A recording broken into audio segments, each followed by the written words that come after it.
DC اسلام آباد عرفان میمن اور دیگر افسران کے خلاف توہین عدالت کیس ڈپٹی کمشنر اسلام آباد نے غیر مشروط معافی مانگ لی۔ جسٹس بابر ستار ڈپٹی کمشنر اسلام آباد پر برہم فیملی اور دوستوں کے ذریعے مجھے اپروچ کروا رہے ہیں، کیا میں آپ کو ایک اور شو کاز نوٹس جاری کروں؟ DC صاحب، آپ پر انصاف کی راہ میں رکاوٹ بننے کا الزام ہے۔ اسلام آباد ہائی کورٹ نے DC اسلام آباد کی غیر مشروط معافی مسترد کر دی۔ آپ کو آگاہ کریں گے، غیر مشروط معافی مسترد کر دی جا چکی ہے۔ اسلام آباد ہائی کورٹ میں DC اسلام آباد عرفان میمن اور دیگر افسران کے خلاف توہین عدالت کیس ہے۔ DC اسلام آباد عرفان میمن اور دیگر افسران کے خلاف یہ کیس ہے توہین عدالت کا۔ ڈپٹی کمشنر اسلام آباد نے غیر مشروط معافی مانگ لی۔ جسٹس بابر ستار ڈپٹی کمشنر اسلام آباد پر برہم ہوئے، فیملی اور دوستوں کے ذریعے مجھے اپروچ کروا رہے ہیں، کیا میں آپ کو ایک اور شو کاز نوٹس جاری کر دوں؟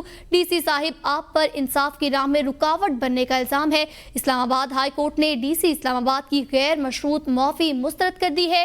آپ فیملیز اور دوستوں کے ذریعے مجھ سے رابطے کروا رہی ہیں، کیا اس پر میں اس حرکت پر آپ کی ایک اور نوٹس آپ کو جاری کر دوں؟ ڈپٹی کمشنر اسلام آباد نے غیر مشروط معافی مانگ لی۔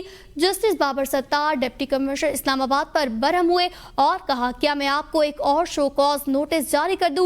DC صاحب، آپ پر انصاف کی راہ میں رکاوٹ بننے کا الزام ہے۔ اسلام آباد ہائی کورٹ نے DC اسلام آباد کی غیر مشروط معافی مسترد کر دی ہے۔ فیملی اور دوستوں کے ذریعے مجھے کیوں اپروچ کروا رہے ہیں، یا کیا آپ کی اس حرکت پہ آپ کو ایک اور شو کاز نوٹس میں جاری کر دوں؟ DC اسلام آباد عرفان میمن اور دیگر افسران کے خلاف توہین عدالت کیس ہے۔ ڈپٹی کمشنر اسلام آباد نے غیر مشروط معافی مانگ لی ہے۔